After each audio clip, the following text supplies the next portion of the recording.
right, welcome everybody for the third forum launched by Dr. Ed Lozansky on behalf of the American University in Moscow, as well as in conjunction with the Rising Tide Foundation, International Dialogue in Times of Crisis. We conduct such roundtables featuring some expert discussion, a lot of conversation with international audiences spread out all over the world. Everybody who is really motivated to have a future for themselves, for their kids, for their grandkids, and for humanity more broadly. So these discussions really are very important, and we need more of this to happen. We need this to be to go viral in a good way, since we are at a moment, an existential moment for humanity right now, where we have a limited window of opportunity, which is closing fast, to really, really wake up, learn some lessons of the past, as well as look to the future with a real focus on problem solving, with a commitment to the sacredness of human life as primary to all other things. So we have an economic crisis that's striking the entire Western world. We have an emergence of a new multipolar structure around the BRICS nations and their growing array of allies.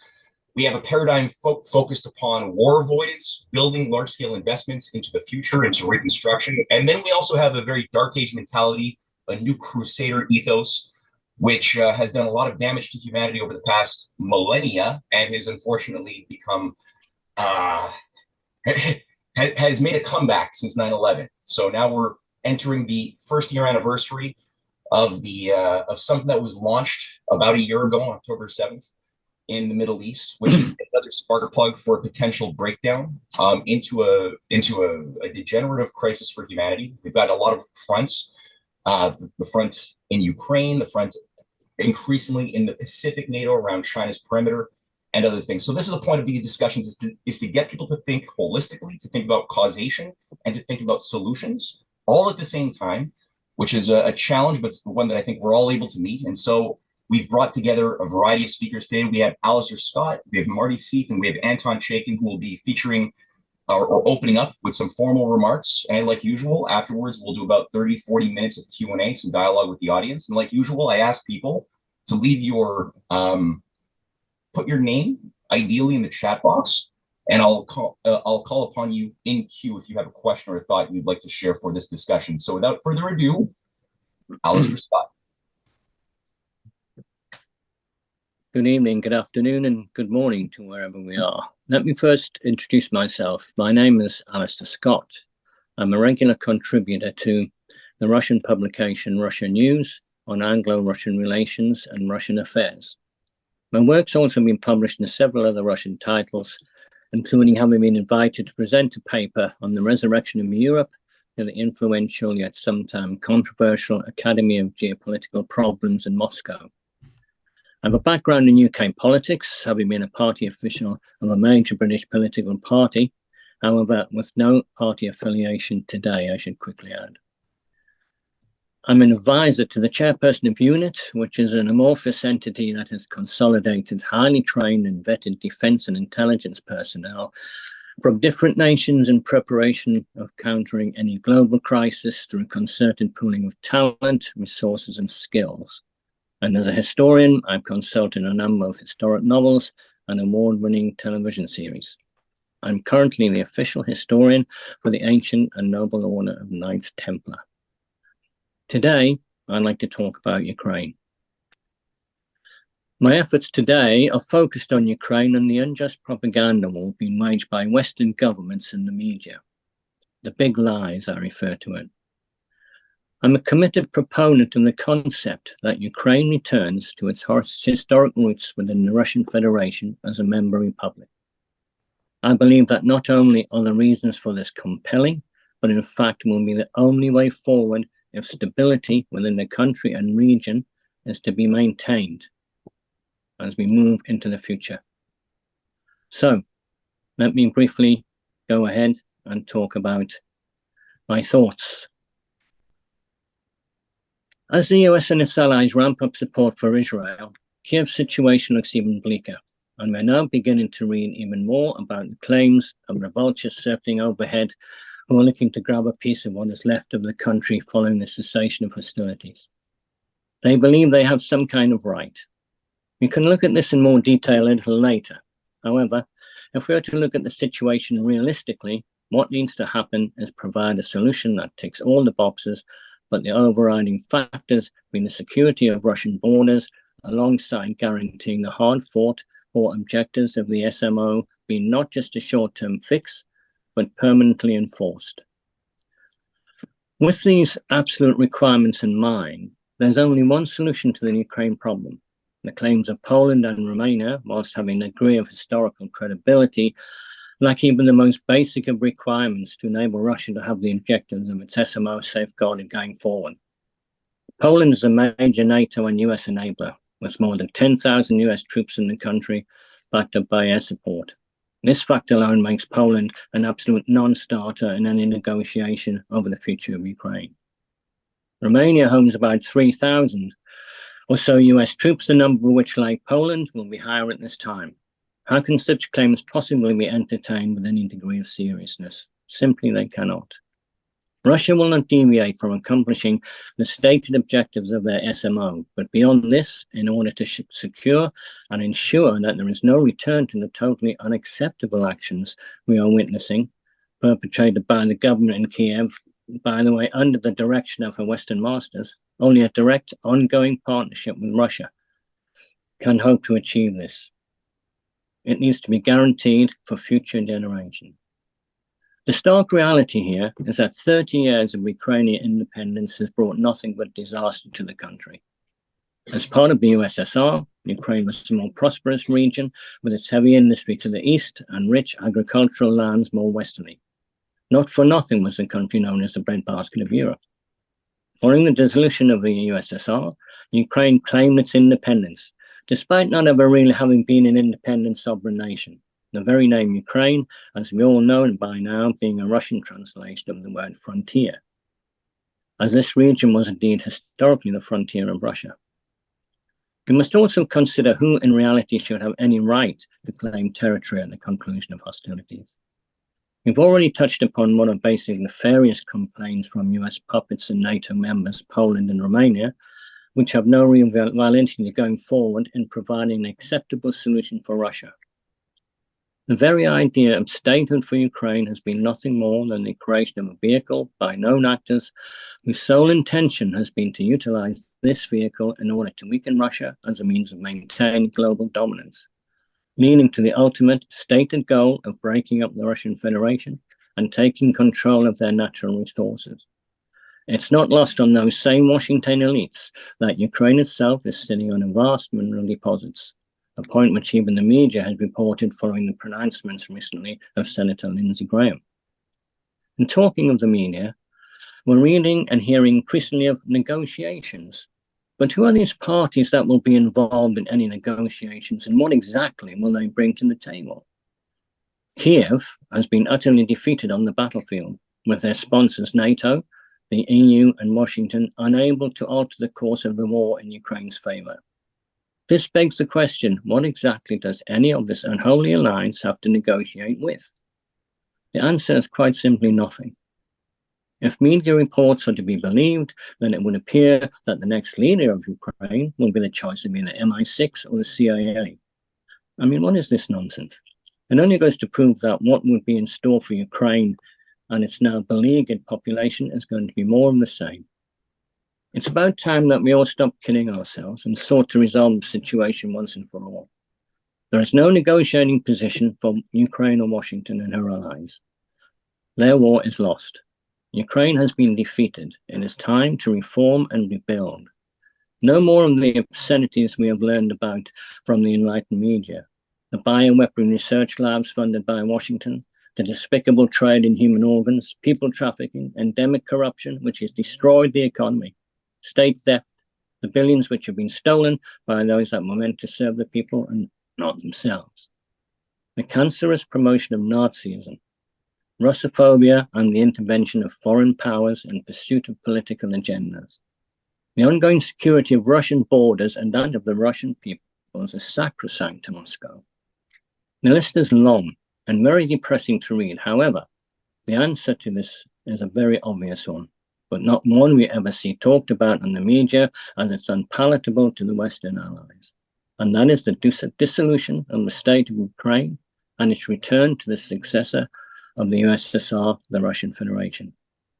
Only this will guarantee the future of the country with all of the benefits this will bring economically, culturally, and socially. From Russia's point of view, the security issue, which is perhaps the major concern, will also be solved with a stroke. The machinations of unfriendly nations, as has been seen the case in Ukraine for decades, will be a thing of the past. Those nations will be put on notice. Ukraine is once again part of the Russian Federation, so interfere at your peril. So, Russian border security will be an absolute. Borders of Ukraine will remain unchanged. However, these borders will now represent a Ukraine within the Russian Federation, with all of the security and political implications this development will engender. We must address the proposal of dissolution, which to some observers will appear radical or even unacceptable. However, the international community has accepted the dissolution of Nagorno-Karabakh as a solution to the ongoing problems between Armenia and Azerbaijan. Therefore, the dissolution of Ukraine can and should be accepted as the only realistic solution in order to preserve and restore the country. There are, of course, differences here. Mainly, there was no strategic or economic value to the West. At a stroke, however, what might appear to be a radical action, yet as we just noted, is in no way setting a precedent. Moscow's valid concerns over the security of her borders and the Russian people will have been negated. Given the history of Ukraine, which has been indisputably linked to Russia by blood and culture for centuries, this could only be a positive way forward. Objections, however, will no doubt come from those countries harboring a duplicitous political agenda, which inevitably go hand in hand with major corporations run by self-serving elites who had been anticipating huge profits as government contracts were doled out. The benefits to Ukraine as a republic within the Russian Federation are considerable. A republic is often a separate small country that has become a part of Russia, having their own cultural traditions and even language. The federal government in Moscow guarantees the protection of these cultural traditions and language so they are not lost. Russia is proud of its diverse population, multicultural background, and languages which have all been present throughout its long and often turbulent history. It is, however, this very diversity, united in its love for the motherland, which has held the country together through these turbulent times. As has happened in the Donbass and Crimea, all Ukrainian citizens will become Russian citizens. They will not be treated as second-class citizens. They will not be used as vassals to further a political agenda, as has happened with US interventionism. In the Russian constitution, all subjects of Russia have equal rights. There is no tier system. There is no racism. In the constitution, a republic is described as a state being part of another country. The republic does have some additional state powers, one being that the republic has the right to establish its own state language alongside Russian. There is no pressure from Moscow to mandate Russian as the sole language. Customs and traditions are not only safeguarded within the Russian Federation, but encouraged, not demanded.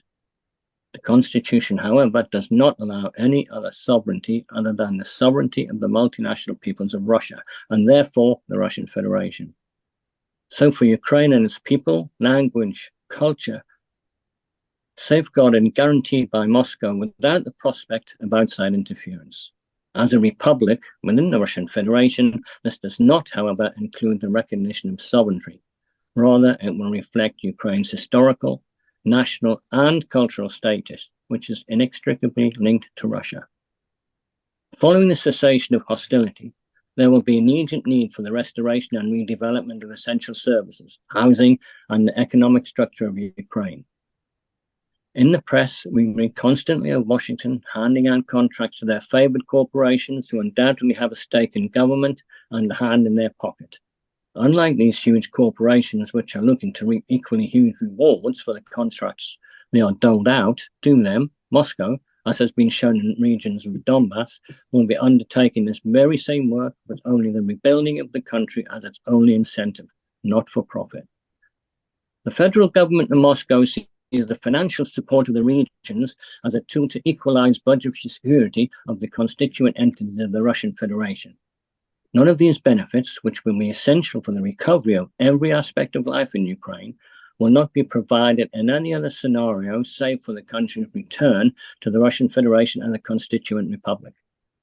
Having secured the objectives of the special military operation, the road to recovery for Ukraine must commence without delay, without any interference from those nations whose only motivation is exploitation for profit or strategic political agendas. And it's precisely such divisive practices have been responsible for driving Ukraine and her people along a path to destruction. Yet these very same nations demand to be involved directly in the mapping out the future. How can we take such claims seriously? Russia and her people have a long history with Ukraine, stretching back centuries, with Russian blood flowing through the veins of the nation. Ukraine has never been so successful as it has been with Russia, both economically and socially. Kiev's dalliance with the EU has made the country even poorer, as other member states have sought to take advantage of her economic ills and cheap labor force. The ongoing policy of interventionist strategies promoted by Washington in order to destabilize the country, subjugate its people, and hijack its history, culture, and traditions must not be allowed to continue or reoccur in any shape or form. The security of Russia, her subjects, and her borders is sacrosanct.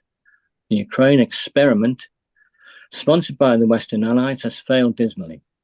It has only served to strengthen Russia militarily, economically, and in terms of global reputation.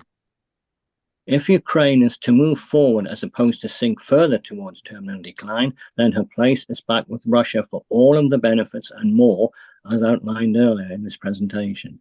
There can be no other option for Kiev and her people, and for Moscow, if sanity is to prevail.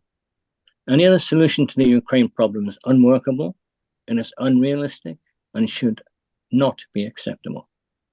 Ukraine's recent incursion into Kursk, with the undoubted backing and support of NATO actors, has given great attraction to this proposal, although not in the media so much as within the Russian population. Dmitry Medvedev, on several occasions, has raised this issue, particularly in reaction to what he described as terrorist activities perpetrated by an illegal Kiev regime. And this style of rhetoric is undoubtedly gaining that traction, which will not go unnoticed in the Kremlin. My own belief is that Medvedev, who after all has been tutored by Putin himself, is being used as a stalking horse, a sounding board, if you will, and the kind of language being used by this once mild-mannered lawyer from St. Petersburg was at times might appear overly zealous, as getting across a message that might not be far too removed from the thoughts of many a Duma representative. And let us be frank here, nothing said that contradicts the thinking of President Putin. In closing, I cannot believe for one moment that this is not a proposal being actively considered by Moscow, nor is it a scenario that has not occurred to the Western allies. Given recent actions by Kiev and the ongoing threat of longer-range weapons being used against Russia, it is no longer a question of if, but when this will become Moscow's official policy on Ukraine, declared or not. Thank you very much. All right. Thank you, Alistair. And yeah, indeed, I just want to really reemphasize the fact that for those who are also listening to this recording, what we are trying to do with this forum is to bring together people who are experts in their field and who have a strong sense of the future and a strong sense of causation of our problems. So it doesn't necessarily mean that we, as the American University in Moscow or the Rising Tide Foundation, endorse all of the views. However, it is very important that these views be expressed and discussed, because this is shaping our future and shaping reality as we know it. These discussions are happening. Everything Alistair just said is absolutely true. These are real conversations that are going on, and it might be for the best at the end of the day. So we'll see where things go, but it's very important that we have these types of conversations, bring it out into the open and speak the verboten, because there's certain electric fences that we're not allowed to speak about in public in polite society. So thank you, Alistair, for doing that. I also have I'm going to have a question when we're done the formal remarks on what you just said as well, and then we'll open up for everyone else. But first, Marty Sieff has some formal remarks as well prepared. Marty, it's all yours. Thank you very much, Matt. Just one brief self-indulgent comment before we start, and that is thank you for particularly teaming me on this panel with Alistair and with Anton. Anton has been a very dear friend for me online in recent years, and this is my first direct contact with you, Alistair, but I have admired and been in awe of the courageous and outstanding work that both of you have done in the face of so many difficulties for so long. So it is for me a privilege to be associated with you. Now, my formal comments here. Among many other things, I've served as a professor of transnational crime and terrorism at Bay Atlantic University in Washington, D.C., and I was Count Arno de Borgrave's right-hand man in setting up his pioneering transnational crime program 15 to 20 years ago at the Center for Strategic and International Studies in Washington, D.C. The program was quickly staffed with and has been tightly controlled by a mafia of Midwestern ex-US Army lieutenant colonels. And once Arno passed away in 2015, I bowed out immediately, knowing that there would be no future there for me anyway. Unlike the Biden administration, and on some occasions, I believe in and practice the principle of strategic withdrawal. However, my key expertise, which I hope to bring to you here, is the nearly 39 years so far, since January 1986, that I have spent continually, covering US, Soviet, and US-Russian relations, as well as domestic US politics, especially on the national presidential level, for various major news outlets. For 33 of those 39 years, I was associated in senior positions, first with the Washington Times, then with United Press International, which I also ran for a period of time, as well as for 10 years as their chief news analyst, and for the past decade, analyzing trends in US politics for the Washington Bureau of the Sputnik News Agency. During my career, I have received, so far, I don't expect to get any more, 3 Pulitzer Prize nominations. I received them for covering the collapse of the Soviet Union and the subsequent expansion of NATO throughout Central and Eastern Europe. At the very beginning of this long period, I covered the start of a long golden age in at least coexistence and the reduction of tensions between the United States and the West on one side and Russia on the other. It started with a series of summit meetings between Presidents Ronald Reagan and Mikhail Gorbachev that led to the 1987 Intermediate Nuclear Forces in Europe Treaty. I was also the State Department correspondent for the Washington Times for 6 years, from January 1993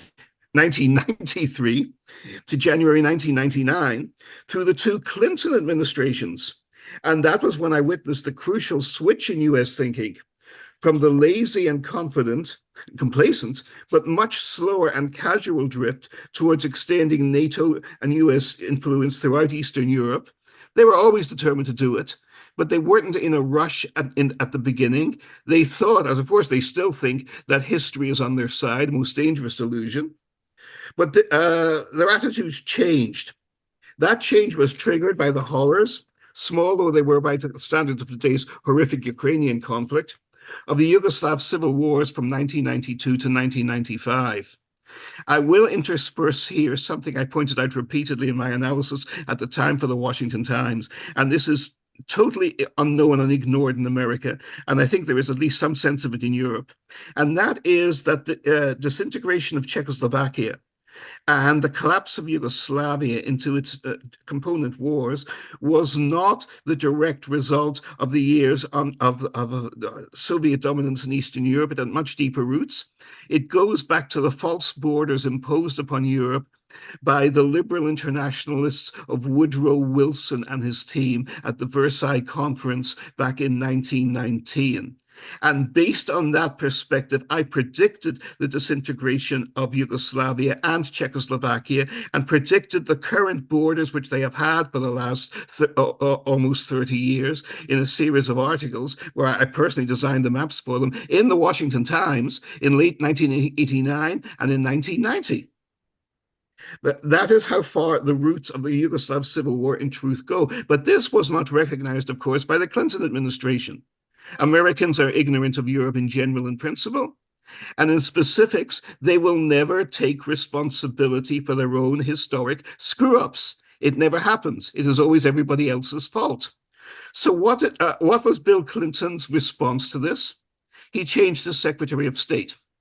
When re-elected for his second term in January 1997, he replaced his passive, well-meaning, but slow and utterly useless, a very sweet man. I traveled extensively with him, Warren Christopher, with the narrow, intellectually narrow, but forceful, focused, very dark, hard-driving and obsessively Russian-hating daughter of Czech emigres, Madeleine Albright, who was also the personal protege and even puppet of former National Security Advisor Zbigniew Brzezinski. Now, I knew Brzezinski well and had excellent relations with him during my first decade in Washington. And there was a specific reason for it. I was reporting on the disintegration of the Soviet Union and then the weakness and enfeeblement of Russia under Boris Yeltsin. And Brzezinski was a racist. He was not a racist against Jews or Muslims or Palestinians. He was or any Asian people or black people in America. He personally was involved in selecting and recommending to David Rockefeller that Barack Obama should become eventually a senator and president of the United States. But towards all Russian people, not just communism, but all Russians, Brzezinski was a deep-dyed racist of the most intense kind and never, ever wavered for it. And this is based not on reading his works or not just on close observation of him, but on personal interaction with him very closely over a 10-year period. Once Albright was appointed as Secretary of State in 1997, from then on, the drive to expand NATO eastward relentlessly, without limit and without end, to where we are today, without completely reckless way, with no consequence for any warnings of possibly reactions, which even Henry Kissinger was eventually belatedly moved to feebly attempt to warn them against. That drive became the bipartisan obsession of both the Republican and the Democratic Party foreign elites in Washington. Now, the first of being with Alistair and Anton, I'm in the company of heroic and outstanding window smashers, modern Martin Luthers, individuals who challenge and defy groupthink and the modern conventional consensus and orthodoxies of lies. Here is another challenge I put in. In my judgment, the main drive for this drive to expand NATO, and with continuing acceleration, like an ion drive, starting slowly but steadily and incrementally, building up speed so gradually that you don't even notice or be aware that it is happening. This did not primarily come or was driven by the giant American defense contractors, major powers and influences though they are. Like so many too large dinosaurs and other enormous grazing animal forms, they have no higher cognitive capability than the continuation and expansion through eternity, without limit, of their own profit margins, even if that will destroy America and destroy the world. They look beyond nothing else. But that means that they respond only to their immediate stimuli. In my close and sustained observation, the main driving force, the ion drive, if you will, of the drive to expand NATO and destroy Russia has come from the tail wagging the dog. All the ferociously anti-Russian mini-states of Eastern Europe and their close friends and agents of influence in Washington over the last 40 years, many of whose such agents I know very well. We see this, for example, with Lieutenant Colonel Vindeman, and his outright efforts, which in any other times would be described as treason, to undermine the policies of his own president, President Donald Trump, when Trump, who was very erratic, as we all know, was nevertheless trying to act responsibly in avoiding confrontation with Russia. And Vindeman and his colleagues were deliberately and openly, as a serving officer, undermining the foreign policy and national security policies openly set by the President of the United States. How do you define that? Sir John Harrington, the stepson of Queen Elizabeth I of England, defined it very well. Treason doth never prosper. Never. What's the reason? Why, if it prosper, none dare call it treason. Once the traitors have taken over control of the state or are writing the narrative of the state, history and truth, as George Orwell recognized so clearly, are redefined and rewritten immediately. The key to the past is the present. The present decides what the past will be, and so we see already again here. Now, further, These anti-Russian mini-states of Eastern Europe, operating through NATO, winning the goodwill and the immense financial resources of the gigantic defense contractors, because, of course, they need weapons and support without limit, which the United States government pays for because they, of course, cannot. So they have them on their side. They have consistently wielded, in my direct observation, over the past 40 years, far more influence in Washington than Israel and the Saudis combined. Now, the Israelis and the Saudis are again on opposite sides. For long periods of time, they were on exactly the same side against Iran. Everybody agrees correctly that they have enormous influence in Washington. I have worked for the Saudis. And long before that, I had very good relations with the Israelis, which did not last.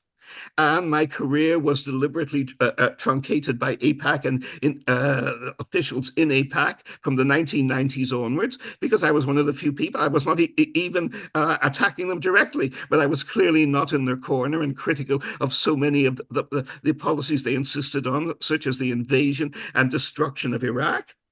And you immediately felt it. The power was real. I underestimated that power for decades myself. I was a very slow learner. But of course, the power was real. But it is not as real remotely as the influence of the Eastern Europeans, spearheaded most of all by Brzezinski, but through all, and by the Poles, but also through the other countries of Eastern Europe. And their power is all the greater because it is never challenged. It is never identified. None dare call it, not even treason, none dare call it separate individual identities. But, and I have done studies on this, how do great empires die? They die when they are pulled into catastrophic wars they do not need to fight and should never fight by their own tiny satellite nations. Serbia pulled Russia into World War I. Belgium, a genocidal power that had killed 10 million people in Africa over the previous 30 years, pulled Britain and destroyed the British Empire by killing such a huge percentage of its most idealistic and patriotic individuals in World War I. This is how it happens. Poland pulled Britain and France, and even Germany for that matter, into a war none of them were expected to fight at that time in 1939. And now we are being pulled by Poland, by the non-democratic clique that has enslaved the Ukrainian people in Kiev, and by their allies across Eastern Europe, again into another far more catastrophic confrontation. And it is not in the national interest of the American people or the British people or any of the European peoples. So where does this leave us? It leaves us where we are, on the brink of Armageddon. We are already in a situation, as all of us here now recognize, where thermonuclear war can break out and annihilate us at any time. What is to be done? A very good question. First asked by a hero of my own teacher and mentor, Isaiah Berlin, by Nikolai Chernyshevsky in his seminal 1863 Russian novel, which was so good that Leo Tolstoy stole the title from him 2 decades later for his own little utopian, supposedly non-fiction piece of idealistic nonsense, because Tolstoy was arguably the greatest novelist who ever lived. But when it came to political thought and analysis, well, that's another story. Now, I would cite here to my own surprise, but I am impressed by it, 2 individuals have stood out alone, not dramatically, but significantly within the US, at the very top of the US power apex, in trying, and I think that unfortunately will be unable to do so for a variety of reasons we may discuss later, this drive towards Armageddon and towards nuclear war. And they are the generals. They are US Secretary of Defense Lloyd Austin, and Chairman of the Joint Chiefs, General Charles C.Q. Jones. What have they done? They alone have tried to put a brake on the mad stampede of the Gadarene swine. I refer everyone again to the Gospel according to St. Matthew, to destroy civilization in a global war between Russia and the United States. It is General Jones and retired General Austin alone who at the latest meeting of the Ukraine Defense Contact Group, led by the United States as usual, held at Ramstein Air Force Base in Germany as usual, on September the 6th this year, exactly 1 month ago, Those two individuals alone tried to block and oppose and criticize Ukrainian President Volodymyr Zelensky's relentless demand for long-range strike weapons to hit strategic targets deep within Russia. They alone opposed it and genuinely tried to block it. Yet President Vladimir Putin has warned repeatedly and publicly and at length that this is the last red line in the eyes of the Russian government. And if it is crossed, Russia will respond. And not only will it respond, the president of Russia has spelled out in detail what that response will be. It will be maximum nuclear retaliation. To use the phrase that President Putin himself used publicly, a war like no other in the history of the world. I want to let that sink in, this most serious warning from the president of Russia. Now, I have covered President Putin professionally for a quarter of a century since he first took power in Russia. As we all know here, and as many of my friends and colleagues have pointed out, he is a serious, dignified man. He is a dangerous man to cross.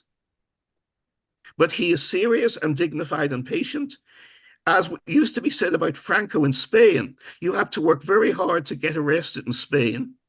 But once you are, you will regret it. But you have to work hard to reach that point. This has been the policies of the Russian government towards the West in the last 30 years. They have put up with endless lies, endless breakings of assurances and treaties, endless encroachments, endless aggressions. The death of 14,000 ethnic Russians from US-supported terrorist actions against the populations of Lugansk and Donetsk when they effectively seceded from Ukraine, not in 1991, but when the genuine democracy in Ukraine was destroyed by direct European Union and US government action, openly endorsed by a US presidential, most recent Republican presidential candidate, John McCain, and the sitting Assistant Secretary of State for Eurasian Affairs, Victoria Nuland, on the ground openly on international television in the Maidan coup of 2014. And yet no action was taken against these individuals. They were not impeached. They were not even criticized in the Congress. It took 14,000 Russian dead from these US-backed neo-Nazi attacks to bring Putin to this point. It took scores of thousands of casualties the Russian army itself has suffered in the conflict since 2022. Ukrainian casualties, of course, are vastly higher. At least 600,000 Ukrainian men and the entire remaining generation from ages 17 to 45 have already been propelled to their deaths by US policies. It is a matter of record that the average age of soldiers now being forced to serve by conscription in the non-democratic Ukrainian armed forces is 45. The death toll, I personally believe, is now much more likely 700,000 to 750,000. And that is a level of casualty and trauma that the United States only suffered during the Civil War, when its population was 30 million. Which is higher than Ukraine's remaining population is today, and this is more than 160 years ago. Urgency of action is therefore required. But the problem here is, and I modify my comments here slightly, because I was assuming in the last two presentations there were more full-time academics present. And I see here that most of you, bless you, come with serious academic backgrounds, but also from wider backgrounds too. So my criticisms, as I close here, are not geared towards you, but are towards many of the comments which were made in discussion, though not by the outstanding speakers in the previous sessions. For academics always have zero impact on outsiders, on policymakers, on senators, Congress members, and government diplomats. And it is very important, if we hope to influence policy, as of course we do, that we recognize this. Because anyone within the system, within any system, is convinced that any of us, even if we have all been part of the system or eminent in the system in the past, because we are out of it now, they are superior to us, and therefore they know better. I've seen this repeatedly over the last 45 years in my career, everywhere, from on a tiny scale in Northern Ireland to Washington, D.C., and certainly in London. It is a universal human state of mind, and we must recognize it if we are going to combat it and overcome it. Secondly, conferences such as this, I write here, are a waste of time. Well, they are necessary, they are valuable, but we have to recognize our limits as well. The crafting of endless, dignified, long, carefully produced declarations and statements are basically a waste of time. Nobody pays any attention to them, and a huge disproportionate amount of our energy goes into crafting them. Even bringing out 1 million people onto the streets of Los Angeles, San Francisco, or New York City would be a waste of time. In New York, in Washington, D.C., they would simply ignore it, and the media would not show it. Because it happens all the time. And I have agreement with this on the most successful organizer of anti-war and anti-nuclear conferences in the Western world of our time. Dr. Helen Caldicott of Australia, a very dear personal friend over the past quarter century, and a columnist for me during my decade at UPI. And why did she write for me? Because nobody else would touch her. She was out of fashion. She wasn't even being directly slandered. She was simply out of fashion. So we got her for free at UPI. And she is a Nobel laureate. She created and founded and led Physicians for Social Responsibility, which under her leadership and under nobody else since then, routinely turned out 500,000 to 750,000 people in mass demonstrations across North America and across Europe. So today, what would you need? You would need to be able to, by my estimation, to peacefully mobilize 2 million people. 1 million would not be enough, because 1 million people are usually claimed as having turned out to support Kamala Harris, or to oppose abortion, or to support abortion, or for anything under the sun. So the impact is diluted. The impact is diluted. You would need 2 million people on the streets of Washington, and the powers that be would probably be able to discredit even that. So what do I advise to all of us here?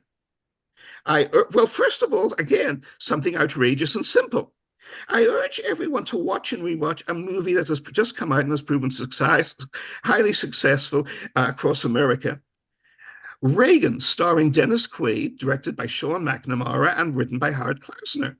It is not a particularly good movie. It is mindlessly worshipful towards the old president. But I was there covering the events of the time, and I met Reagan personally several times. And on the events it focuses on, for all the liberties it takes and that any Hollywood movie is going to be guilty of, it is surprisingly accurate on the points that matters. Incidentally, it has not been banned in Russia. There is open access to it there, but it is not popular, because its view on Russia, of course, is very skewed as well. So I am not defending or recommending the balance or overall historical accuracy of the movie. But the movie gets the key central points about Reagan recognizing, coming to belatedly, but like Kennedy, in good time, to the recognition above all to avoid thermonuclear war. On that, it is absolutely right and accurate. Reagan, the arch anti-communist, came to terms with President Mikhail Gorbachev because, like President John Kennedy before him, President Reagan was forced in the crises of 1983, especially the false alert when Russian censors thought a nuclear attack was coming from the West, and they went to their own first state of response and readiness. Turned out to be a flock of geese. And of course, this is exactly what happens when you rely on AI, when you rely on automatic systems and computers, even if they're not trying to kill all of you. They make mistakes. They make more mistakes than human beings do. And of course, this is never acknowledged either. The more we rely on AI and the more complex our systems become, the more they will break down and the more they will doom us to destruction, right? But Reagan was forced, like President Kennedy, to face the reality of what thermonuclear war would really mean. Today, totally senile, 81-year-old, going on for 82, President Joe Biden cannot begin to grasp that reality, even if he ever could. Vice President Kamala Harris, who is his designated successor, has never all her life displayed the slightest cognitive or imaginative capabilities of being able to do so either. Now, I do not have to defend, and I'm not going to, any of Donald Trump's failed and irresponsible financial policies when he was president of the United States, or his ludicrous and totally catastrophic appointments of Mike Pompeo as the CIA director and Secretary of State, or of John Bolton as National Security Advisor, or of the free hand he gave Benjamin Netanyahu, who I believe, and again, this is for a discussion on another time, a dangerous certifiable lunatic, far more irrational and incompetent, not just extreme, but irrational and incompetent than he is given any recognition for. And he will be given a free hand again, without question, if Trump gets in. All of this is true. Yet, however, in addition, in his presidential debate with Kamala Harris, it was still only Trump who raised and recognized the need to end the Ukraine war at once and prevent the cataclysmic slide into a thermonuclear conflict. It was only he who expressed a recognition of the need to end the slaughter of the Ukrainian people, who are not fighting for any kind of democracy. Their democracy was snuffed out in the Maidan coup, which the US and the European Union directed back in 2014. They have been directed as cannon fodder by the Biden administration and its allies ever since. Nothing else. They have died for nothing. And now, did Kamala Harris recognize this? No. She never mentioned the threat of nuclear war or the dangers of how the Ukraine war could escalate once. She used her typical tough talking points going back. I always say about neoconservatives, and now it is the entire foreign policy of the United States and the entire supposed thinking culture of at least 100 million people in America. This is their conception of history. The history begins at the Munich sellout in 1938. And it ends with the Battle of Britain, or maybe Pearl Harbor in 1941. There are no lessons to be learned from before 1938 or after 1941.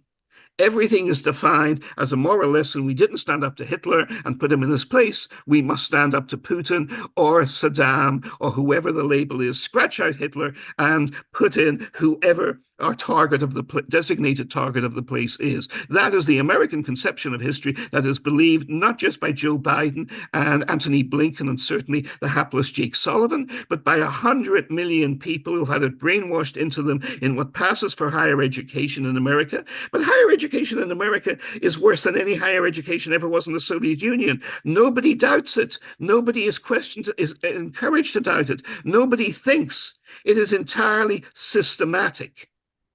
You are simply brainwashed. You are brainwashed with fixed courses, and you have to give the appropriate answer. And on that, you are graded as given A, B, C, D, E's, and an A is by definition a genius. And then, much more important, you learn to lick the behinds of whoever is above you. And that is why we have the secretaries of state we have today, and that is why we have the national security advisors we have today. So Trump is the only slim hope, and I grant you it is slim, and I would agree with all the critiques that were made of him in previous sessions here. Defending them? Of course it is.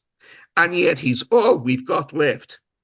And I believe Senator Vance would actually do a better job, but would be certainly recognizes the dangers of thermonuclear war, the lack of necessity of being sucked into it. One more point I finally want to briefly address, and that nobody here, to your credit, has mentioned it so far, and I don't expect you will, but there were several serious voices for this last time. The idea that a vote for Jill Stein, whom I personally debated on Iranian television a decade ago, is a moral or realistic choice is absurd. Ms. Stein is a nice, well-meaning lady, but she is ineffably ignorant and stupid. She hasn't a clue.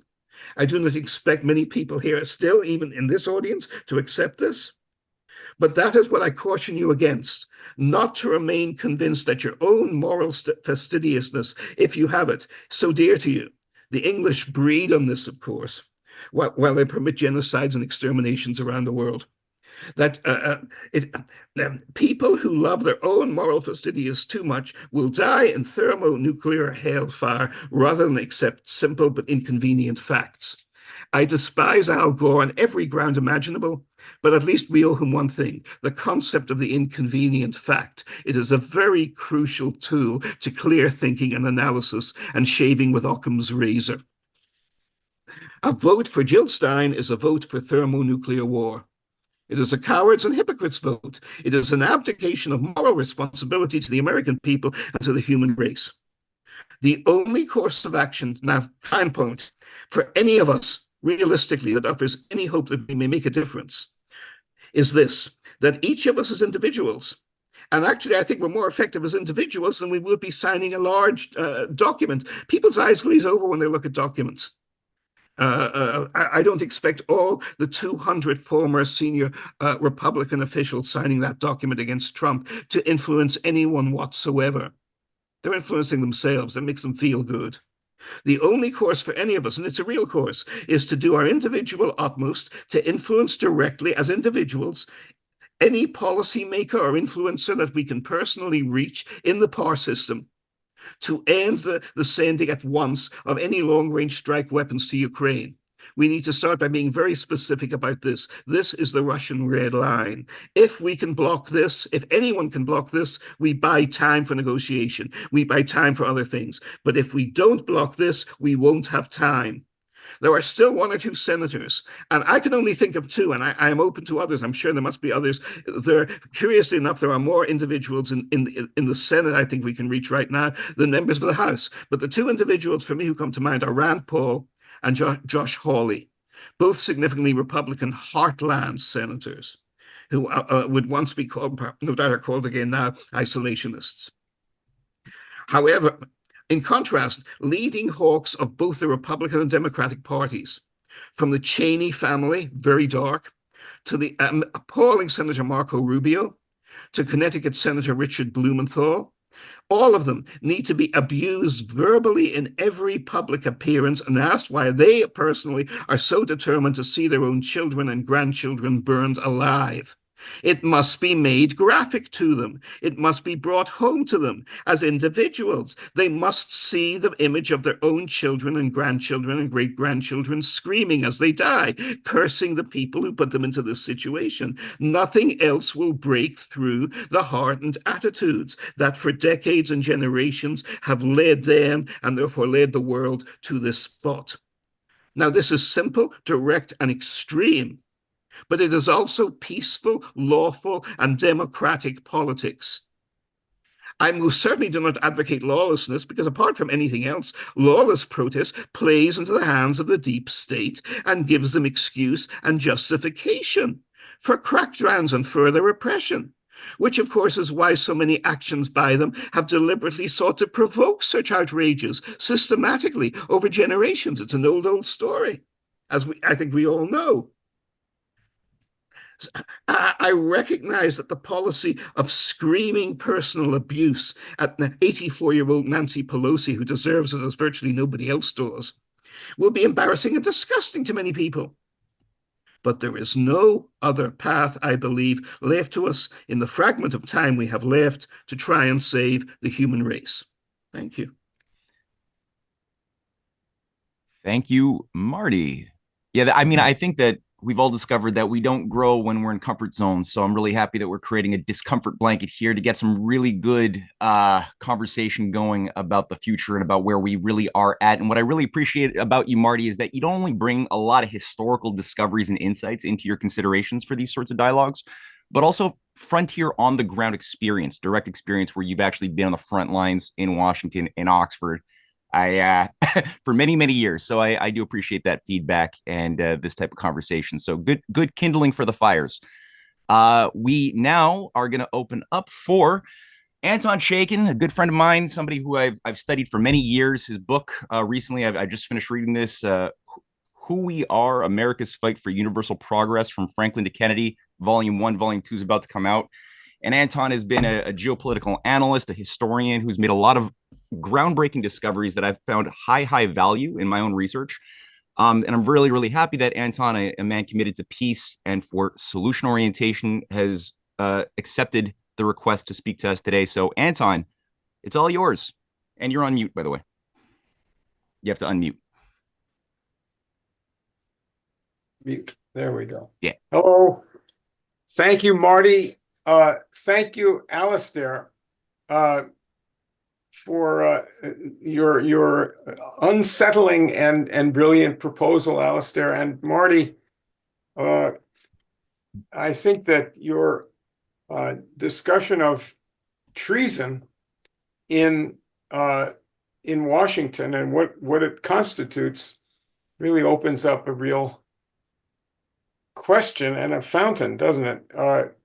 I wrote a book about that And there are certain points of understanding of what the concept means that I really want to get into here, because you can't simply define treason as somebody has the right way, or a nation has a certain way, and then somebody betrays that way. Who are these people? What's it about? There's a dynamic. And so I want to pose what I believe is a fact of history that I've been able to help to develop in my recent work, that the traditional enemy of the United States, a transatlantic oligarchy, a faction, our traditional enemy, the enemy of our country, runs the strategy of the United States today, in this era. And I want to bring up some points about particularly the Middle East that have to do with religion and deception.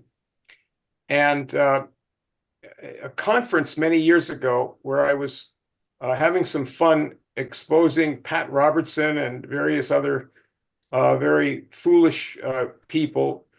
I appeared to before the conference wearing a garland of garlic, and that was in order to show that we're dealing with some real ghouls, like Dracula. And that we have to have an element of fun in doing this, because the enemy, in a sense, is flat. They have secrets, but they don't. And they're very proud of that and show it off. But the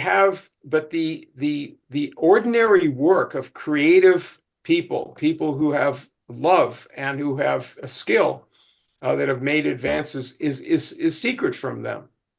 They don't understand it, and they're raging. They're raging all the time about that. We have to keep that in mind. So there's a two-sided background to treason in Washington, and of course, this has to do with the Republic, our American Republic, as the example in our era, good example, and the empire. The Republic represents the self in one way, and the empire represents the self in the other way, the relationship of the self to the common good. The empire is the self versus the common good, and the Republic is this, where the self is the fountain of the common good. That's a kind of a framework. I want to go back to set just to give a little window to understand what's happening now. Back to the 19th century, where our enemy, the empire, the British Empire, and their people in Washington or in New York, but it was the British Empire almost entirely then, where they planted seeds and set up things that are blowing up now in the Middle East. And so I want to go through just a few points to illustrate the two sides that are operating, and that operate all throughout our history, up through the 20th century, up into even later times. So this there was a period starting with about 1860, what I would call Lincoln's America, in many ways operating to the 1890s, but for about 20 years, from 1860 to 1880, an intense period of American Republic action and self awareness to build a new world. The headquarters for this action and this strategy was in Philadelphia with the economic nationalists. And they were building a new world inside the USA and as a bridge to other aspiring nations. At the same time, the British were building up their empire, notably in Africa. You know, Cecil Rhodes, people talk about him a lot, but remember that him and Milner and these people set up apartheid. And many philosophical ideas associated with that. It was first in the mines in South Africa. So some high points of this to give you an idea about the two sides in America and in the world. In the 1870s, we had an ambassador in Japan. His name was John Bingham. Went there when US was sponsoring the industrialization of Japan. And he went there and he said, Japan has to use their talent to build industry, and they need to have peace with China. And he said, as the US ambassador, that he based himself on the idea from St. Paul that all men are of one blood. President Grant, former President Grant, went to Japan to back him up and urged Japan to have peace with China. We had had a treaty with China, the Burlingame Treaty, which was a brilliant, contained a proposal with respect for China, that China should, when they're ready, use American experts to build railroads. But Grant said, don't allow foreign capital to get you in a debt trap. He made those speeches over there while he was there. At the time, the British were trying to rescue their empire in Asia from this influence. And by the end of the 1890s, they had built the entire navy for Japan to be used against the United States and Russia, by definition, at the time. Go back to, again, 1880s, where Thomas Edison had a partner named Emil Rathenau in Germany. In Eastern Europe and Russia, Rathenau built up the electricity there, introduced electrification. Edison had fought the British banker Morgan, and transatlantic banker, to be able to build power plants. Rathenau was able to outflank what was the terrible degeneration of politics under British influence in Eastern Europe at the time, to bring electricity, spread it.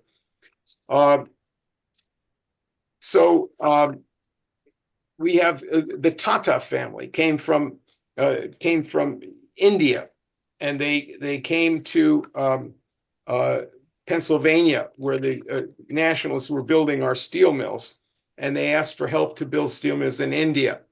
And American engineer went there, and they built up the first steel mills of India. These things are representative of the entire policy of the United States to build up within our country massive new kinds of scientific powers, and to spread this everywhere else. The British now. We also have this, by the way, Michael Collins, Arthur Griffith in Ireland. These are revolutionaries all the way up to the 1920s, who had been part of Henry Carey's organization that goes back to the 1870s. The Trans-Siberian Railroad being built at the turn of before the end of the 19th century. All of the equipment is being produced massively, shipped over the rails, the steel, the locomotives from Pennsylvania to build that Russian enterprise. So the British had a project to accompany their project in Africa, and that was in the Middle East, long before they had a mandate. there was a fellow named Sir Charles Warren, and this man was famous later on because Sir Charles Warren was the head of Scotland Yard briefly, and he is famous for covering up Jack the Ripper's murders on behalf of the royal family. There's you mentioned a movie. There's a great little movie called Murder by Decree. It's about Jack the Ripper with Christopher Plummer and James Mason. Sir Charles Warren is the villain in the movie. Now, Sir Charles Warren wrote a proposal. He went to Palestine shortly after, or around the same time as the Prince of Wales went there, who became King Edward the VII, to muck around in the ruins of the ancient temple and other things, and whether or not they even saw very much of anything, it doesn't matter, because they wrote extensively about it and developed gossip and put this gossip out. And they also formed, while they are making these proposals for what they want to do there, the mischief they want to make, they formed various cults and secret societies, particularly new Masonic organizations. So Sir Charles Warren wrote this in 1875. My proposal is to allow a company similar to the old East India Company to govern and farm Palestine for 20 years. Now remember, at this time, the Ottoman Empire governs that region, right? It's not British or Jewish or anything else. It's just Ottoman Empire, and the Arabs live there. So let's set up a new East India Company to govern and farm Palestine for 20 years. Let this be done with the intention of gradually introducing the Jew, pure and simple, who is eventually to occupy and govern this country. Let the Jew find his way into its army, its law, its diplomatic service. Let this continue until the Jewish principality may stand by itself, either under Istanbul, if Turkey still exists, or else as a separate kingdom guaranteed by the great powers. Now, at the same time, this fellow and his friends in their lodge said that there is a true belief that the Jews it has to be understood that this is the true belief of Jews, and it's Kabbalism. It's not the Bible, it's not the Torah. And Christians should pay attention to this too, that whatever we're discovering by digging up ruins in the Middle East is now the true religion. Complete mumbo jumbo with a lot of tips from Masonry on what history means. Populists would go nuts. Oh my God, I know about this. I heard this. Oh, it all sounds pretty interesting, but who are these guys anyway? So one of the offspring of this assignment of Kabbalism to the Jews as what they must adopt as their religion was Abraham Kook. You can't make these things up. This is the name of the guy. He's a rabbi named Kook. And he and his son were the founders of the settlers movement, the mass insane, people who want to eat everyone else there and take over the Middle East and spread insanity and murder. Kook became the chief rabbi of Palestine under the British mandate, and his whole point of view is expressed here by Sir Charles Warren, and who's the leader of what was called the Palestine Exploration Fund. You can go look this all up. So we have now to look back at Edward VII, who became King of England, while Teddy Roosevelt became the President of the United States, they worked together in developing the conditions for the Great World War that they wanted. Edward VII had heirs, and his heirs are in this way, in the way that I've described to you. They are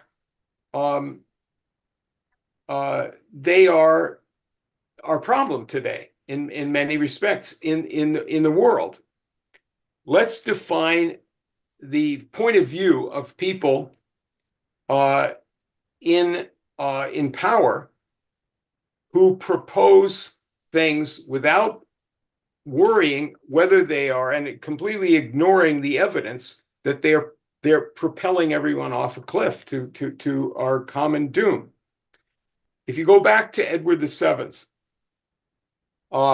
and you look at him as a monarch, and he and his friends as upper class rulers of a huge domain, it's been said that they would rather not live in a world they do not rule. They don't think of mankind's future as parents. And so I think you could say the same thing about the various committees of people and individuals that make up this oligarchy and this collection of people setting the real extreme people pushing and pushing without regard to taking us over the edge. Hey, Anton, I'm super sorry. This is the most fascinating presentation. I really appreciate it, but we have to wrap it up for the Q&A dialogue session. Yeah. All right. Well, so that's basically it. The question, the question I would ask is, are all those close to the levers of power with this kind of satanic, literally satanic, because of what the kind of religious ideas and so forth they've raised is by their own definition satanic. Does everybody close to the levers of power share this kind of point of view? I don't believe so. And I think that because competence needs some kind of pro-human element. So that's my contribution from the annals of history. Okay. This is a treat of 3 very high-end presentations. Difficult to decide how to formulate questions, because I mean, my mind is just really, I feel like I've really been given a lot to chew on, but I think we're all feeling the same thing. There are a couple of people who got in with some questions early on. By the way, for some of the remarks that Anton was making, if you look in the chat box, I included a link to some material for those who would like to follow up on some of this challenging material. It's there for people to look at after this thing is finished, so save that. I noticed that Ken Freeland, Tony Papart got on with questions. Elisa is there, so we have maybe 25-30 minutes. What do you think, Ed? By the way, would you like to say? I almost forgot, Ed. Did you want to finish this little rounding with some considerations on your end? I just want to add one point to about 2 senators that Martin mentioned. Today, actually, I found another senator. His name is Tommy Tuberville from Alabama. Yes. And he made a statement not just somewhere on campaign trail. He made a statement in the Senate on the floor. And his statement probably is more powerful than all the harshest critic of Biden ever made, including us. And he demanded from Biden immediately to start peace negotiations with Russia. And also we know that October 12th is coming up, and Biden is going to Ramstein to deliver his kind of final speech. I call it Swan Song. And Swan Song, let me make sure that I read it exactly what Swan songs means. It's when someone is finishing his career, he's making one of the most important statements about what he did. And this will be about Ukraine, of course.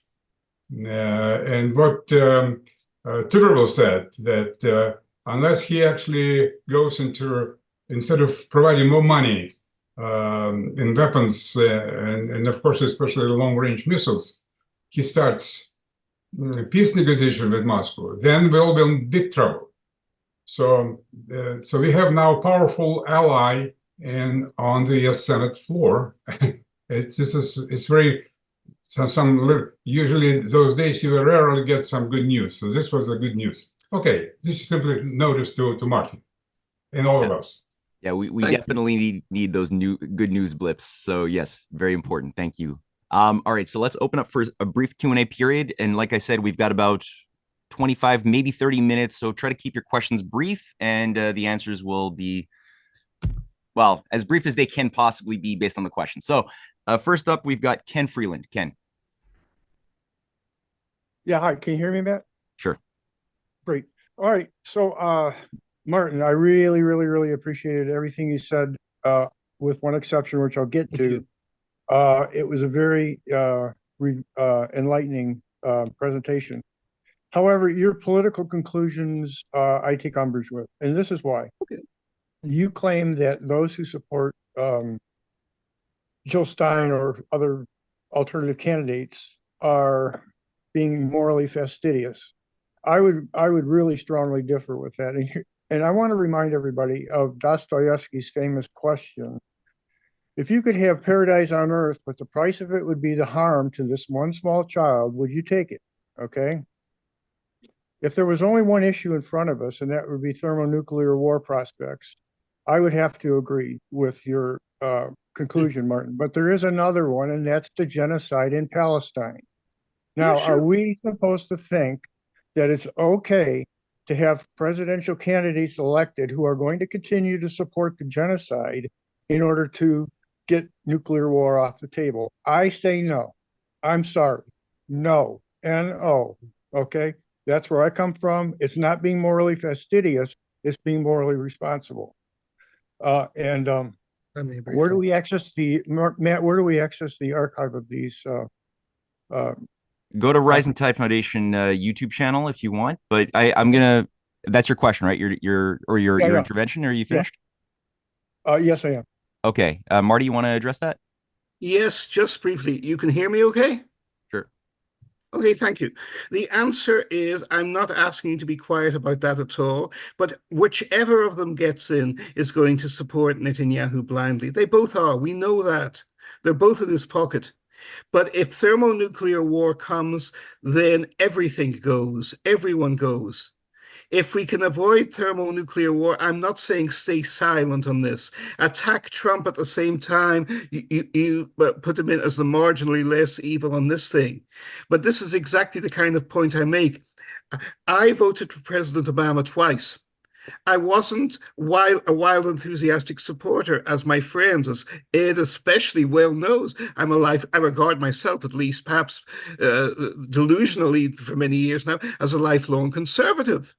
But we were faced with a maniac, and who was a quite literal maniac in John McCain, and a very sinister predator in what's his name? The 2012 candidate, Romney. In the case of Romney. So again, it was a relative choice.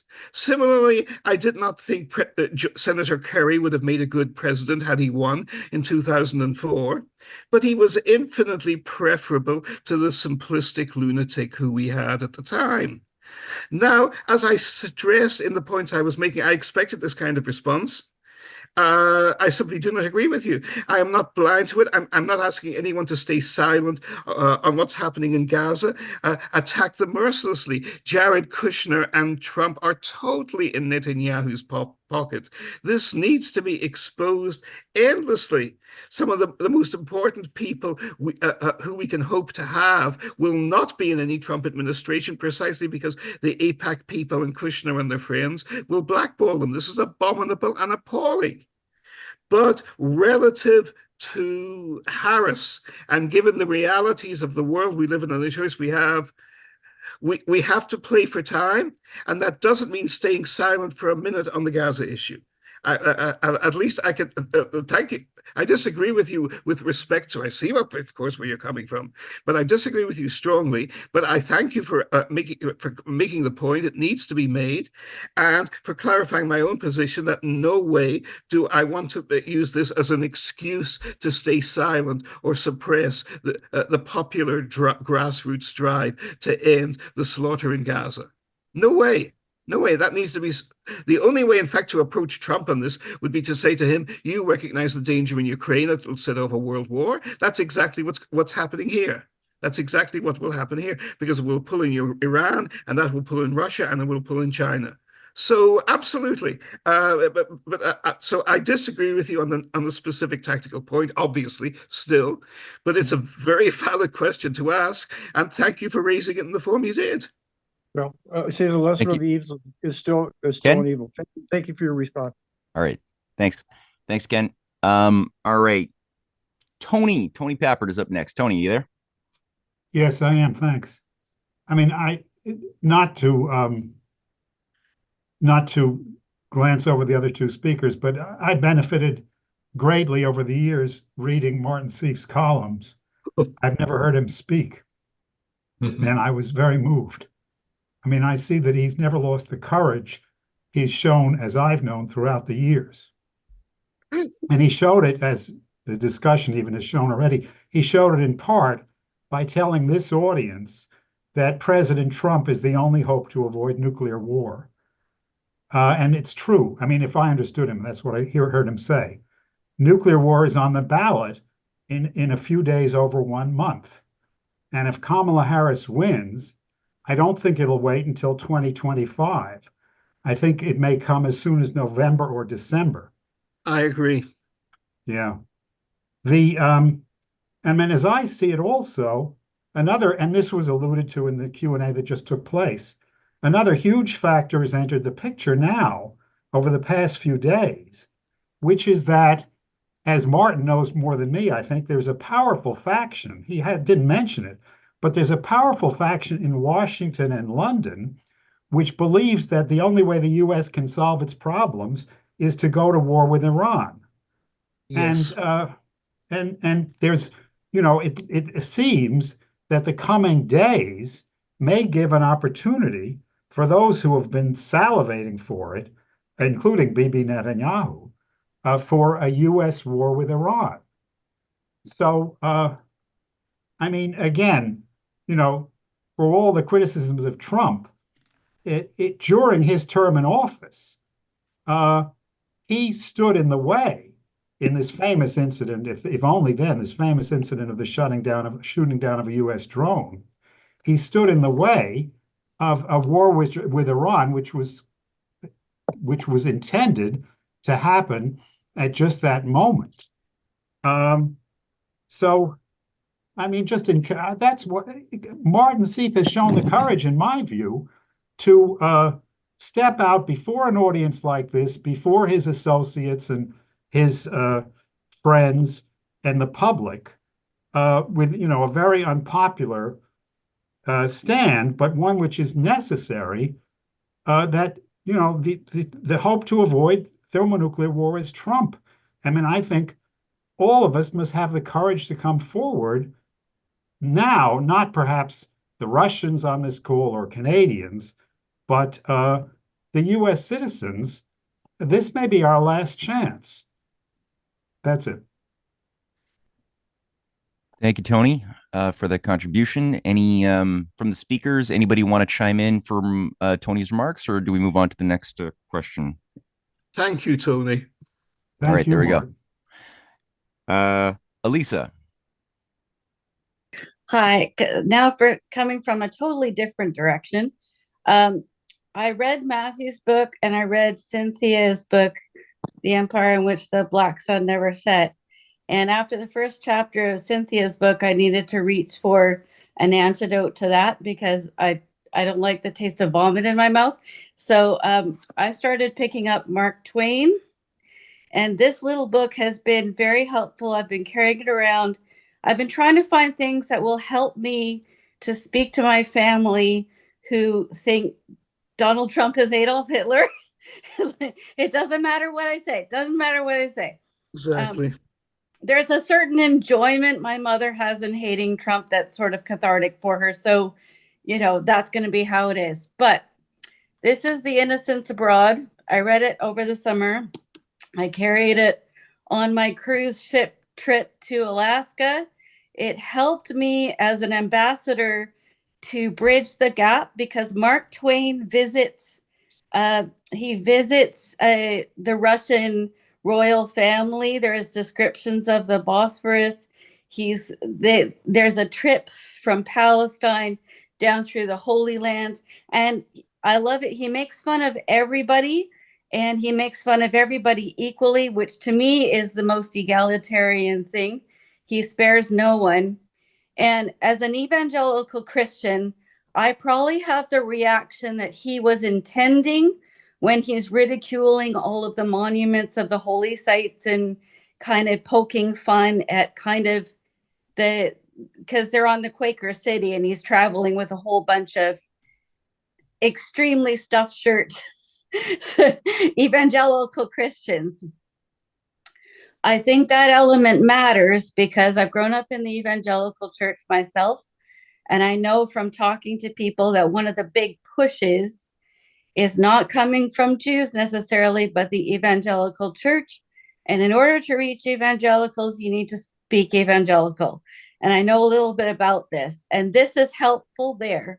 As another piece of the puzzle, I graduated Trinity Western University in 1995. And I read this series called The Chronicles of Zion. This was at the Christian University bookstore. Now, to me, I didn't know anything about geopolitics. I just read this series as a bunch of romance novels, and I wasn't thinking anything. But it's all about a sales pitch about the whole Zion thing. Now, churches are women outnumber men in the church about 5-1. So women read romance novels. So if you want to know how Christians are propagandized about stuff like this is one of those pieces. It's by Bodhi Taney. Okay. All right, thank you, Elisa. Anyway. No, I've taken note of these, and I'm actually going to read. I love Mark Twain, and I'm going to read his Innocents Abroad actually. And what you're saying is important. I mean, this is an important. Even though we may not necessarily respect all of the ideologies at play, the fact is the ideologies at play in the world right now are affecting our future. So it's important to be able to immerse ourselves in the shoes of other groupings from different cultures. And what you've just said is very important. The Christian Zionist movement that really, really got lit on fire in the 19th century is a major driving force in a lot of very bad decisions that have justified forever wars abroad for very, very righteous reasons that are using a lot of duped fools who don't realize what religion should be actually about. But so I think the satire element is the best weapon. I think satire works better than a clenched, pumped fist and people yelling. Amen. Yeah. Laughter, humor is the best way to break people out of an intellectual cage. Couldn't agree more. Thank you so much. All right. We got a time for a couple, maybe two more questions. So let's go for Robert. You still there? Hi, I'm here. Sorry, Hey. just it's definitely a mixed crowd, and certainly I understand that it's hard to unite people around one idea, even if it's the idea that we're all against thermonuclear war, which we should be. And I do wonder for the people out there with obviously Vladimir Putin had actually a remarkably good relationship with Netanyahu at one point. And I do wonder if sometimes if we could improve U.S.-Russia relations, could we potentially be able to have, if U.S.-Russia relations were much better and we could avoid nuclear conflict, then I think it would be easier to focus on how these powers could come together and maybe even begin the process of negotiating some kind of settlement to the Middle East. But of course, that's pie in the sky. I guess my question now is, as far as what we can do between now and the election, I agree that Trump is frankly the only alternative. But for those who don't, I guess my question is, what can we do between now and then? What can this group do? Or is it about an event? Is it about a column? Is it about something? If we're talking about bringing 2 million people to, say, New York or Washington, what are we committed to doing now? I guess I'd say to the panelists. All right. Anybody want to tackle that one? Yeah, if I could just come in. Could I come in on that one? Of course, Alistair. Yes. Yeah. Yeah, this is something I've been involved in for some time with UNIT. I've talked to Ed about it. I mean, there is a sense of thinking, we're all having these discussions, and there's a sense of preaching to the converted. I mean, we're all kind of on the same page, and we're fairly well read, etc. Some of us very well read. The problem is we have with these positions where you have a what I call a bought and paid for media, which are basically a propaganda arm of the government. Let's talk about the Western government. There is no alternative. There is no realistic backstory to what's going on. And again, let me come back again to Ukraine. I mean, we have over 600 MPs in Westminster, and only twice has the Ukraine question been raised, and it was shut down quickly. And I mean, we are supposed to have a government, and this is all over Europe. All of our governments are supposed to be representing the people, and there's been no referral whatsoever to the people on the question of Ukraine. And I mean, this is the problem. Everyone is just shut down. The thing I find is, how do we get this over? Because there's nothing we can do. It was mentioned before, I think Marnie said it, that, it doesn't matter how many things we write or whatever, it's going to make no difference. But we somehow have to get these realities out to, we have to get them to the public domain. And I mean, otherwise we are, we're just whistling in the wind. And this is my big thing. You try and get things out there, and I mean, I can't get any mentions here at all. I'm only talking to the Russian press, and I mean, who are already kind of agreeing with what I'm saying. Exactly. And by the way, let me just quickly add here that I've been called a Kremlin spook. I've been called, all these kind of things, which is the usual thing. And even my own editors thought with some of my articles that I've been given the copy by the Kremlin, and that's the reality. But we cannot get any. I don't know what it's like in the American press. I think it's very much the same. That any Western press, there is just no traction for anything other than the government position, the Western position, and that is going to be the problem. Nobody else. Who knows about thermonuclear war in Joe Public? If you talk to a guy, but you won't know what you're talking about. I mean, that's a stark reality. Our people know, friends of ours, people we talk to, everyone here. However, the reality is the man in the street who is really the one it matters to, he doesn't know anything is going on. And I mean, that's the truth of it. That's the reality of it. And we have to get into realities here. All right, Alistair, thank you. Anton, or just very, very quickly. What should we do?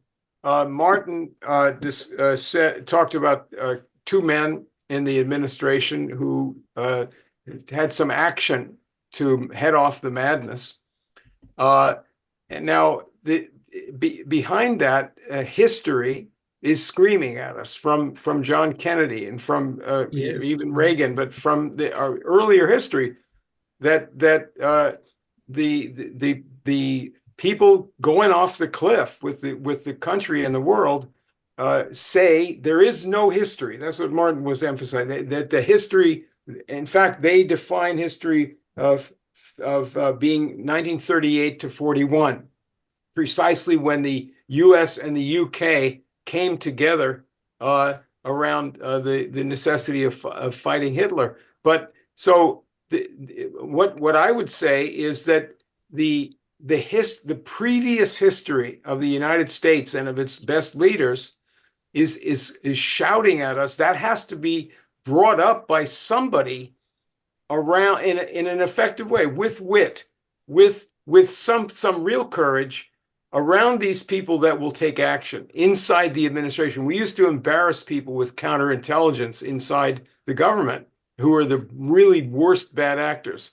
But I would say, let's bring history of what we were before this insanity to come out all around the people that will do something within the government here, and even in the UK. That history is shouting at us of what we are and what we were. So bring it up, make fun of these people, bring it up, embarrass them, and get this as the action principle for people who will do anything within the government, whether it's under Trump or whoever's going to be the next president, or right now. So that's what we should do, I think. You can call it the Ace Ventura election. Einhorn is Finkel. Finkel is Einhorn. The Republican and Democratic establishments are one and the same. Well, the uniparty is the uniparty. It's pretty exposed for what it is now. So the question is, can we actually get people in tune with what America's better forgotten traditions actually were, as Anton just said, such that we can look towards the future with a little bit more of a productive mode? And I would just say one thing on that point. My wife and I, Cynthia, we just returned from a speaking tour of Canada. And one thing is that there's a big push to install long-range missiles in the Canadian Arctic right now, as part of this broader encirclement. And one of the focuses of every single place I gave speeches was to get Canadians to be aware of that, as well as Americans. I mean, Alaska plays a big role in this. And to be aware that, back in September of 2020, Donald Trump did pass an executive order calling for the extension of rail through Alberta into Alaska and the upper territories as part of a broader package of development. And it was obviously axed as soon as Biden came in. But that idea was offered by Putin on 2 occasions to the West. Ed Lozansky has given many presentations over the years promoting the Bering Strait Rail Tunnel and the development of the Arctic as a platform for peace instead of a platform for war, which is otherwise what certain war hawks would wish it to be. So I think this, when you go back to reading Anton's work, reading a lot of this deeper history, the fact of the battleground of the Arctic, the sale of Alaska from the Russians to the Americans, the idea of Lincoln to extend rail and telegraph lines into Russia via that pathway, that really is an important dynamic which the oligarchy, which is thinking very long term in the past and into the future, they're very aware of the importance of the Arctic. Many people, unfortunately, have been cut off from that awareness, so they don't appreciate what Putin's offer actually represent, or what China's Polar Silk Road offers as a potential for peace, or what Trump's proposal actually represented. So that's something that I think we're going to be doing in an upcoming roundtable, is a focus on the Arctic, which I think, Ed, I'm seeing some nodding of approval there. Yeah, I just want to mention something about if you have a good column, there are at least 3 large publications with millions of subscribers. Probably you can try, and I had luck because I used to be a columnist for Washington Times, working with Martin, not anymore. Well, occasionally they just allow me say something. But now, for example, antiwar.com, americanthinker.com, and the Consortium News. Those 3, all of them have millions of subscribers, and so I'm lucky that they publish my work. Occasionally I send them to you. So I suggest, if you really have a good piece, send to one of them or to all of them. And this can probably, they'll take it. I just want to say that I mentioned already October 12th. something is going to happen on October 12th because Biden is going to say something. So next time we are going to meet on October 20, so maybe by that time, hopefully there will be no World War III yet. But October 12th, it's a very important day. So tighten your belts. Amen. All right.